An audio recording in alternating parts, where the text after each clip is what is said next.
এরকম করে করবেন না যাকে তাকে টাকা দিবেন। একটা টাকাও মালয়েশিয়া আসতে বাংলাদেশের কোনো নাগরিকের খরচ হওয়ার কথা না। প্রবাসীদেরকে নিয়ে একটা বড় সিন্ডিকেট বিজনেস আছে বাংলাদেশে, এবং এই সিন্ডিকেট বিজনেসের সাথে প্রবাসী কল্যাণ মন্ত্রণালয়, পররাষ্ট্র মন্ত্রণালয় থেকে শুরু করে সরকারের বিভিন্ন ডিপার্টমেন্ট, আমলাদের মধ্যে বিভিন্ন দুর্নীতিবাজ কর্মকর্তা কর্মচারীরা যেমন আছেন, ঠিক তেমনি আছে যারা প্রবাসী লোক পাঠান।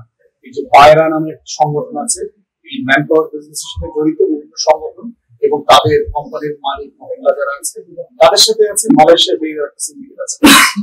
মালয়েশিয়াতে আইন হচ্ছে এখানে যে কোম্পানিতে লোক আসবে সে তার ভিসা ফি থেকে শুরু করে তার টিকিটের টাকাটা পর্যন্ত সে দিয়ে দেবে। একটা টাকাও মালয়েশিয়া আসতে বাংলাদেশের কোনো নাগরিকের খরচ হওয়ার কথা না।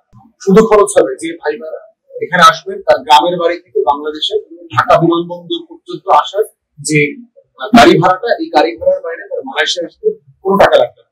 তাহলে প্রশ্ন হচ্ছে 5 লাখ 7 লাখ 10 লাখ 12 লাখ টাকা দিয়ে আমার শ্রমিক ভাইরা কেন মালয়েশিয়াতে আসে?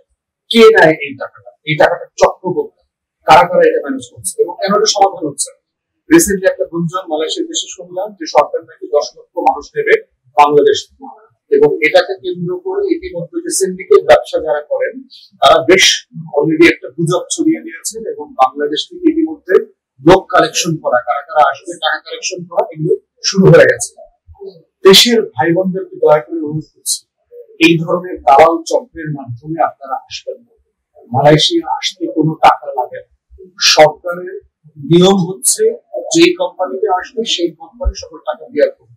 এই ধরনের দালাল ধরে যদি আসেন মালয়েশিয়াতে বিমানবন্দরে নামার পরে দেখবেন কিন্তু এটি হয়ে গেছে, আপনার দেখভাল করার কোনো মানুষ নাই, কোনো কোম্পানি আপনাকে নিচ্ছে না, কোনো কাজের অবস্থা নাই, এবং লক্ষ লক্ষ হাজার হাজার মানুষরা এইভাবে এসে বিপদে পড়ে গেছে। তার কাজ নাই, চাকরি নাই, দালালের খপ্পরে করছে, টাকা দিতে হচ্ছে অবৈধভাবে, পুলিশের ভয়, ইমিগ্রেশনের ভয় চলতে হচ্ছে, এবং দিন শেষে আপনি একদম হাতছাড়া হয়ে দেশে ফিরে যাবেন।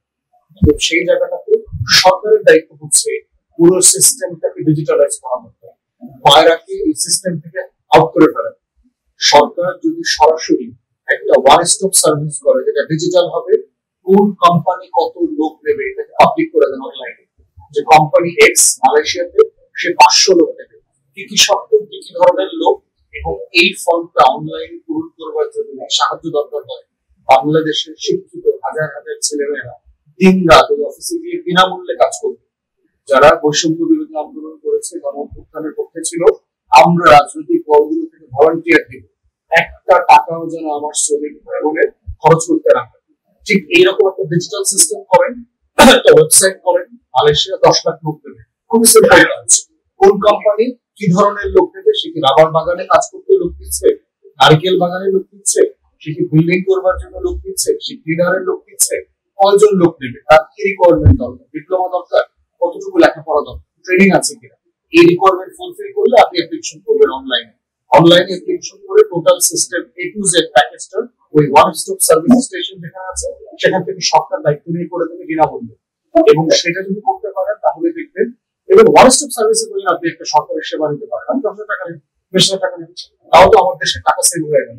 এই দালালের কাছে 5 লাখ 10 লাখ টাকা দেওয়ার থেকে এই মানুষটা সরকারকে 50,000 টাকা দেয়, তাহলে এই টাকাটা তো আমার রাজস্বে জমাযোগ করবে।